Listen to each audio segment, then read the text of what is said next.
But anyways. Anyway, with this sequel, it's like, yeah, they're going to continue right where they left off. They got rid of all the character actors that were there, and put new ones in there. Except for, I think his name's Robin Shue or something. Liu Kang. Liu Kang. The actor. And they turned it into ballerina dancing. There's a whole bunch of flipping and turning and flipping and turning. All I'm saying is that the first movie, it was awesome. Scorpion. He actually did everything Scorpion does. You know what I mean? Took his fucking mask off, pretty fire from No, fucking he rips skull. he rips his damn face off. He's like, ah! Johnny Cage cuts his head in half. Sub-Zero gets the icicle thrown into his chest because he's using one of his ice moves and throws water at him. Yeah, it was the whole. That was awesome. Okay, you know, that's video game movies are kind of a topic for another time, I think. Well, I brought it down as a sequel example. Right. That's the thing. Blood Rain 2. Blood Rain shouldn't even exist. Yeah, Irwin Wolf shouldn't even exist. A lot of movies shouldn't exist. Especially AJ's. I mean, what? Transformers 2. Transformers 2. Anyway, movies with unnecessary sequels, the American Pie franchise. Everything after American Wedding. Everything after American Wedding is just absolutely unnecessary. Like I said, in most cases, even more so. I mean, even, you know, aside from just horror movies, I think after a third movie, it starts getting more redundant. Perfect example: the Alien series. Alien, Aliens, and Alien 3. Good trilogy. Then for some dumb reason, they had to make Alien Resurrection. I'm sorry, I'm getting Resurrection just thinking about it. Okay, a good movie series that did actually have sequels was Star Trek. I have Star Trek 1 through 5. Star Trek I would see as being a good series. Because there wasn't really any Except for continuity. Shatner always seems to talk like this, like I'm going to go to the kitchen and make me a sandwich now. My only... Like Cody speak? Damn you. I kind of like the Star Trek movies, and that's kind of weird for me because I usually stuck to Star Wars. But you know, they had good, solid stories, and you know, despite William Shatner's acting, was really good. And you know, I cried at the end of Wrath of Khan. This is a Spock. And okay, with that, it's kind of cool. Here's an unnecessary movie sequel, and I don't know who might be angered by this, but Kingdom of the Crystal Skull.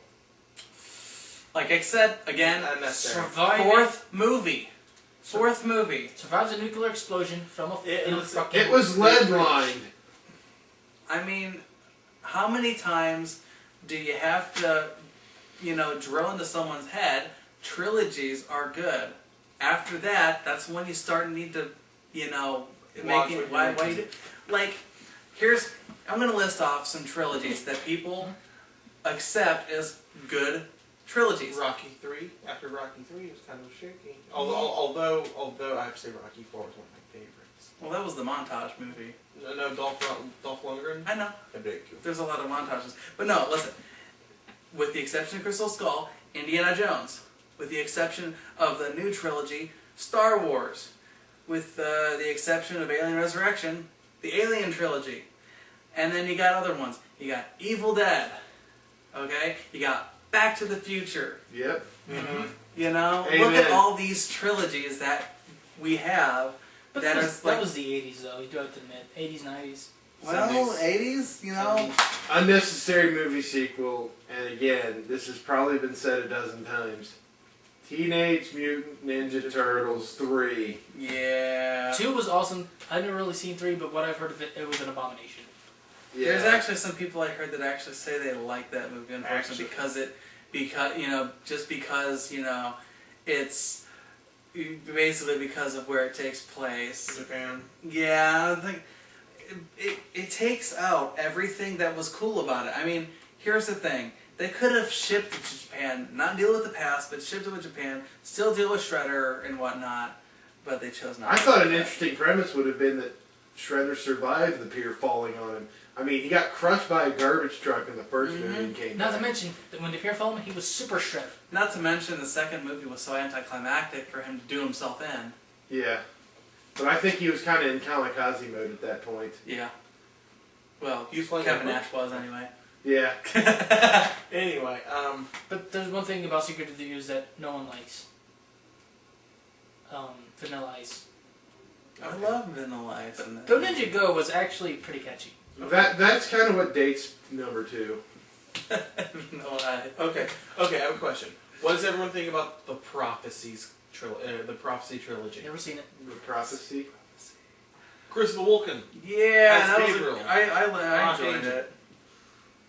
He's exciting. It's been a long time since I've Okay. seen Prophecy. How many of you have seen the bulk of James Bond movies?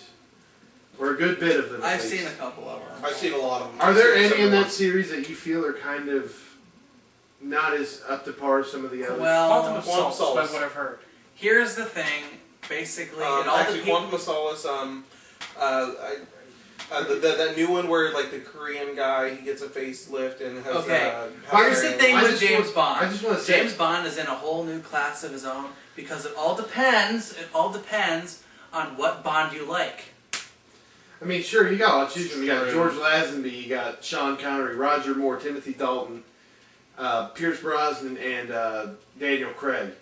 There's 6 Bonds you can choose from here, virtually. And then, by no means am I bashing the 007 series. I'm not. They're good movies, but, some of them aren't as good as others. Well, the two groups that a lot of people don't like is the ones that dealt with Timothy Dalton, and then the one that dealt with the one that was between.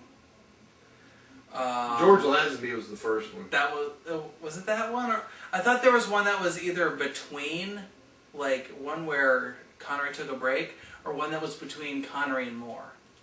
I think... Actually, no, we went from Moore to Connery, if I do believe. Or Yeah. went from Connery to Moore. Okay, another.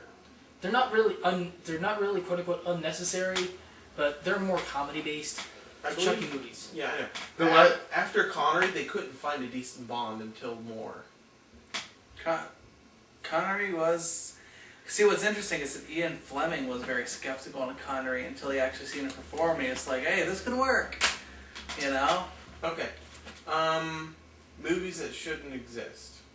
But I just said my Chucky Oh, thing. The Chucky movies there was a trilogy. I think Child's Play 1, 2, and 3. But then they decided to go toward more. The They- Bride of Chucky, the Seed of Chucky. Yeah, they brought a Chucky. Talk to about Chucky, things they're you more can't comical. unsee. I don't really think the Seed or the Bride need to exist. They were more comedy related. I know. Instead of the idea of a killer doll, that wasn't scary. Again, with his theorem, after the 3rd movie. But they knew that they couldn't scare anyone, so they made it. Not every killer doll is bad, in my opinion. Like some of my favorite horror movies Army Men. that aren't even really horror movies in a Puppet sense. Master. Puppet Master. I love Puppet Master. What about the movie Phantasm? Or Phantasm 2? I heard that one was good. Hellraiser. That's a good one. Yeah, That's a good one to pick on. Clive Barker. Because the first couple of Hellraiser movies, really awesome. After that, they started going, oh, it's Hellraiser. Well, you can, Hellraiser's a good guy in this one? What? you can say that on a lot of stuff, man. His name was Pinhead. I know, but it's Pinhead.